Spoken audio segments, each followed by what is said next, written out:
Ayun, hindi natin papatagalin pa. Music Manila Expo 2024. Okay lang, nagkabulol-bulol tayo guys. Pumili tayo ng 7 AM dyan. At ngayon, unahin natin. Isunod natin si Concert. Harmony Venture Corporation pala yung company ni Concert guys. Waba, yan o, Concert. Ganda ng Kulom Arena guys. Minute ko yan dahil na-copyright yung music nila dyan. Tingnan yung Kulom Arena guys. Ayan yung details.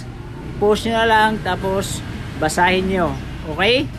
Ayan, kitang-kita naman ang kanilang mga model at information nakalagay sa papel. Ang bidyong ito ay padaan lang sa mga product na dinala ni Concert ngayon dahil may mga bago siyang latag tulad nitong mixer na to guys. Concert. At meron silang bagong power amplifier na hindi pa nilabas sa market. Napakaangas rin ng mixer na to guys. Di ba? I-column array design ganda.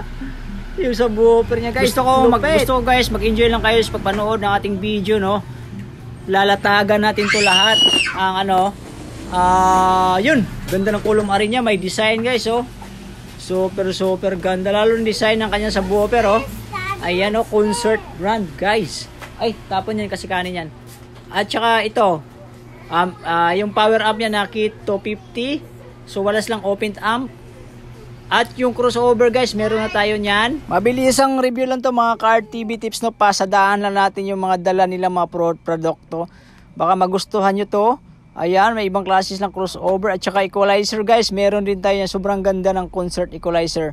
Gamit na gamit ko yan. At hindi siya ganun kasilan gamitin, napakadali lang talaga. Itong isang equalizer niya, hindi ko pa yan na-try. Itong key 450. Concert, abangan nyo guys. Mga susunod na linggo kasi nakausap na natin yung Concert. Mag-unboxing tayo doon sa store nila. Kanilang mga bagong mga gamit na ilalabas. Bubuksan natin at ididemo isa-isa lalo na yung mga power amp. Ito yung Concert na pwede pang bahay, pang kwarto. Ito yung sinasabi ko sa yung bagong power amp ni Concert. GS 2200. Hindi pa yan nilabas sa market. Ayan ha. Ano yan? 1,200 RMS at saka 1,000 RMS.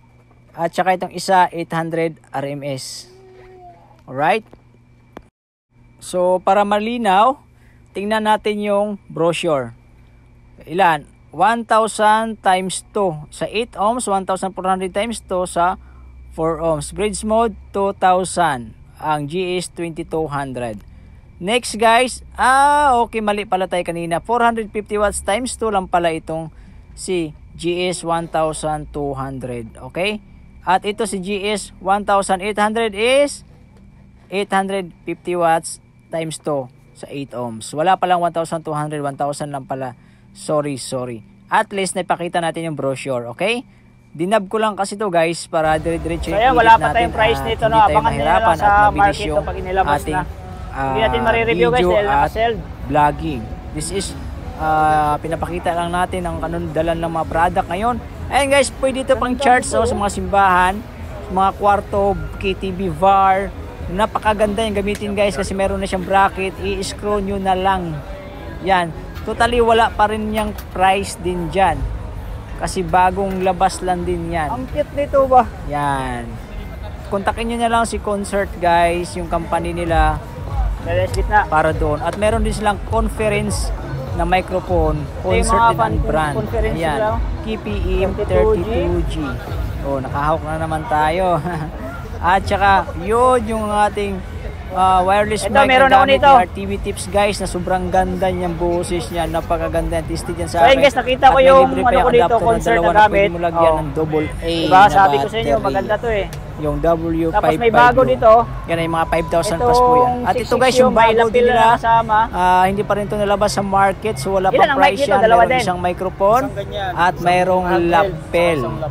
UHF and 7299. Bali itong lapel na to para sa kabila. natin yan by the next sana kabili tayo nan. Kasi pwede kang lapil lang. Tapos pwede rin mic. Okay? Yung lapil para sa doon sa MC, no? Kunti lang diferensya nila, no? Sarap buhay pag nakalapil yung MC. At saka meron siyang powered speaker. Ito. Alam ko may presyo to eh. Check natin ha. Alam ko mura lang to eh. Okay lang.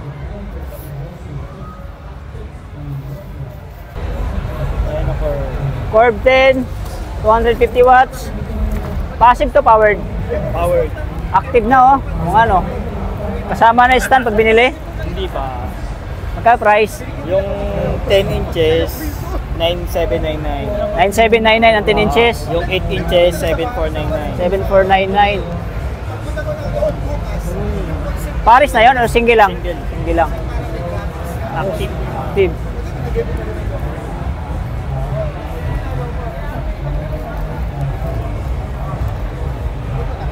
Saan yung pinaka main office nyo?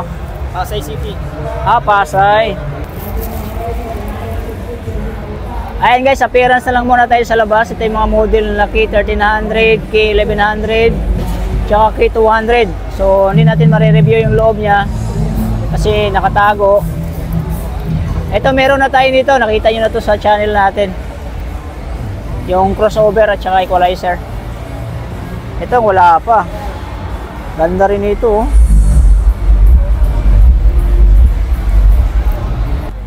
Active to? Passive. Passive din to. Maganda to, passive. 18 inches, no? Ay pa. Magkano price niyan? Paris yan? Individual. Individual. Ito, magkano to? So, itong mga box na to, bago lang gawa to, passive, wala pa po itong presyo, no? Kasi hindi pa po ito nalabas sa market. Baka siguro next week or next month ilalabas na nila tong passive subwoofer at saka itong mid-high nila na mga bago, guys. So proceed na tayo next video. Ang ganda ng ano nyo, oh. Subwoofer parang Martin Audio style din, guys. So hindi, wala pang presyo po yan, wala pang presyo, okay? So at ito guys, ang next nito super cute. Ayan guys, oh, sarap na sarap pag may kwarto kayo sa inyo. Kahit ito lang bibili nyo, guys. Napakaganda nito, oh. Tapos mayroon na siyang subwoofer sa ilalim. Ayan, no. Tingnan nga natin kung passive ba to or active ba. Check natin. So ayan, ito ay active speaker, guys. Paris po yan. Wala rin pa pong presyo yan, ha. Tingnan natin kung passive. Oops. Yan, active loudspeaker po yan. Mapakaganda po yan, guys. Flix Duo kasi naka Martin Audio style, oh. At diretso tayo dito sa kabila. Ayan. Mga bago po yan. Yan. Icon 15 Pro. Concert. Daming bago ni Concert ngayon, ah. Kasi wala pa rin price yan. Diretso tayo dito. D15, D12 at saka D10. Oh, tingnan yung mga design, guys, oh. Oh, 12 Pro. Yan. Tapos yung next. Sino next dyan? Basahin, i-post nyo lang para makita nyo yung specs ng kanilang mga speaker. Tapos, tagal mo naman, cameraman, diretso na doon. Yan. 10 Pro, Icon. Pinagalitan yung cameraman, eh. Output, ayan, 120 watts, RMS. Malalakas nga to kasi naka-RMS. Galing ng mga design ng Concert din, oh. O ito, sigurado to 8 to. Kumpleto 8, 10, 12, 15. O 8 Pro. O di ba hindi ako nagkamali, 8 din talaga 'yan. Galing. Sus. Sulit na sulit yung ano natin dito. O, ayan, oh. Panis ano to? Icon 15, malaki siguro to. Ano kaya to? Plastic nga lang. May open air sa ano. Lalim. Ayos. Ayan, oh, mga speaker ni Concert, oh. So ang dalan lang ngayon dyan is, uy, meron siyang line array na maliit, oh. Sila pala nauna niyan, yung line array na maliit yan, guys. Si Concert ang nauna niyan, eh. Zamoni Venture Corporation, yan yung pinaka-company pala ng Concert. Napakagaling naman talaga. Ayan, may maliit siyang ano, oh. Pagsarap niyan, oh. Ito sa subwoofer, oh. Ang galing. Ayan. Ito yung sinasabi ko sa yung line array na mini. Malit sila yung pinakauna talaga, si Concert talaga. At saka ito yung mixer nila. KM 80 Plus. Ganda rin nito, oh. Maangas rin yung forma. At saka itong 80P Plus. Oh, professional mixer. Kung sino man nakatry dyan, antayin nyo lang. Mag-subscribe kayo ngayon guys sa channel ko. Kasi nakausap na tayo sa concert. Ulitin ko, pupunta tayo doon. At iti-testing, sound check natin yung mga gamit nila. I-unboxing natin, i-review natin. Lalo na sa mga amplifier at power amp nila. Kung magkaroon man sila ng power amp na bago. Kasi may tatlo na kahit kanina pinakita. Ito guys, ito yung gusto kong mixer. Kasi yung mixer na to ay powered. Okay? Ang unang brand na naglabas dito, mayroon ako nito Spider. Ganyan na ganyan ang design, ganyan-ganyan ang muka. Ngayon, siguro kang Harmony din na ano yun. Pero Spider ang nakasulat. At nakalagay doon sa likod, 100 watts per channel. So mayroon siyang 4 yon na output. Pero ito, dalawang lagay ng speaker. So maganda tong mixer na to. Tingnan natin kung may presyo ba to. Ayan guys, yung price nitong mixer na to ay 29,999. Almost 30k. At least yung mixer na to ay powered. Hindi mo na kailangan ng amplifier. So kung mayroon ka ng ganyan at dalawang speaker sa taas, pwede ka na mag-event. Laptop na lang kailangan mo at saka yung mixer na yan. Aandar na. Masarap to siya guys. Pang bahay, lalo gusto yung mag-video, okay, bilhan nyo na lang ng player. Okay, next tayo. Tingnan mo natin yung manual niya. Ang model pala nito HGS 8120. Okay, itong mixer pala to, di pati nito nakuha, oh.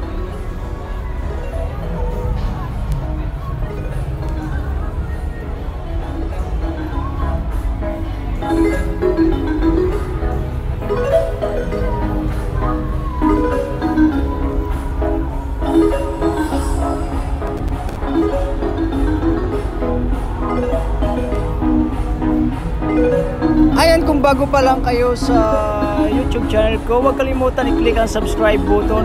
Pag i-click ang bell button all para ma-notify kayo sa sunod kong mga videos. Marami pa tayong kukunin guys dahil ito ay Music Manila Expo 2024 na ginanap sa World Trade Center, Metro Manila sa Pasay City. Alright, marami pa tayong mga company na i-vlog at nakuha natin ng malinaw na videos. So tingnan nyo na lang to, ang mga brand na mixer ni Concert na bagong labas na hindi pa ito nalalunch. Yung tatlo na yan, pupuntahan natin yan doon. Okay?